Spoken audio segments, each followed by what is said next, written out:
Hi, I'm Ron Paulk, designer of the Paulk Workbench and the Total Station. If you'd like to get yourself a set of plans to build a workbench or a total station for yourself, at the end of this video, you'll find a link right in the video that you can click on. It'll take you over to my website where you can order a set of plans and download them immediately. This is the third video in a series of videos to adjust your SawStop Jobsite saw so that you can depend on it to give you repeatable, accurate results. I've already gone over how to parallel your fence to the blade, how to adjust the indicator so that whatever dimension you put it on, you will get that cut. And the third adjustment is to make sure that the blade will be perfectly plumb when you set it to 0.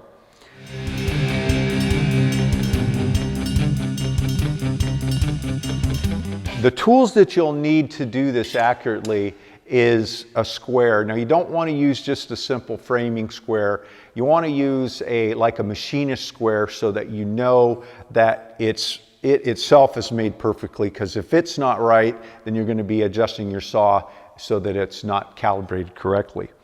And the other thing is a couple of flashlights. This again just makes it easier to see what you're doing. One flashlight, I'm going to use my Festool Light, and I'm going to actually put it inside the saw so that I can see where the adjustment screw is. And then the other light I'm going to use behind the square so that I will be able to see clearly how far off the blade is so that I can, or the arbor is, so that I can make the adjustment. The other tool that you'll need is a 4mm Allen wrench. Now they do provide one in the toolbox that's beneath the table saw bed, but I have found that in this case, because I'm reaching in and I have to get it in the end of where the screw is, and it's kind of a difficult point to reach, and getting it in there straight in is difficult. So I have a ball end Allen wrench that makes it a little bit easier to find it, and if I'm off a little bit of an angle, it doesn't matter. The ball end will go in and fit right in the socket so I can make the adjustment. So this tool is not included. They do provide a 4mm. It will work. I have used it, but I just found it to be a little more difficult. So these are good tools to have. So if you get a chance to go by the hardware store, pick up a set of the ball ends. They work good in a lot of situations where it's difficult to get the wrench straight in. So I've got my light, and I'm going to slip it back in here. And obviously any flashlight or anything you can get in there. And I've positioned it so that it puts light where I need to be but doesn't shine back in my eyes. So the screw that I want to get to is all the way to the front of the saw. And it's hard for me to see the camera and where I'm pointing, but it's all the way to the back, and it's a screw that's in line with the mechanism that moves the arbor or the blade.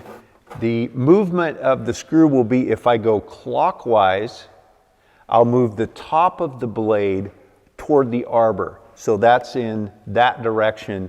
And then if I go counterclockwise, then I move the top of the blade away from the arbor. So the blade is on this side and the arbor is on that side. Now with this particular table saw, all of my adjustments, all three of them that I've showed you how to make in this series of videos, have all been right on, so I have not needed to adjust them. And when I go up to the blade, I'm avoiding the carbide teeth. They stick out a little further, and that would create a little bit of a gap. I could use that and make sure that's parallel, but I'd rather just put it against the blade. Now to help me with this, I'll take a flashlight. Now I'm looking at it from this side, so I'll take the flashlight and put it to the back so that I can see very, very clearly any light coming through. And I can see that it's absolutely perfect. So I will make an adjustment to throw it off slightly so that I can bring it back in. So now I've taken the top of the blade slightly away from the arbor so I can see a little bit more light at the top. And so if this were the situation I were in, I would then get the wrench in place, and knowing that I want to move the top of the blade toward the arbor or toward the square in this case, I'm holding it tight down to the table saw bed. And now I'm going to turn the screw clockwise.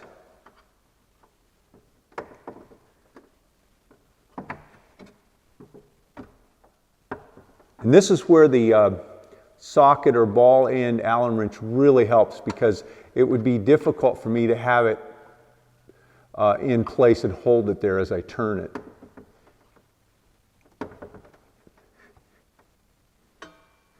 And that's it.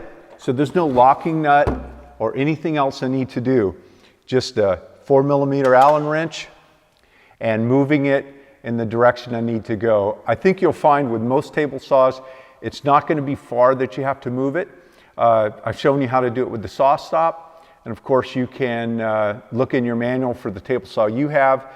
There will be an adjustment with any saw to bring that into alignment. All right, with those 3 adjustments, I can now trust my table saw to give me accurate, repeatable results. You've got this video on making sure that the blade is perfectly plumb when you're set to 0. Previous video where I showed you how to adjust the hairline pointer so that when you put it on a dimension, that's the cut you're going to get. And how to make the fence parallel so that you're going to get a parallel cut all the way through. If you find these tool tips helpful, be sure to subscribe, but more importantly, share them with others. Thanks for taking the time to watch. Have a great day.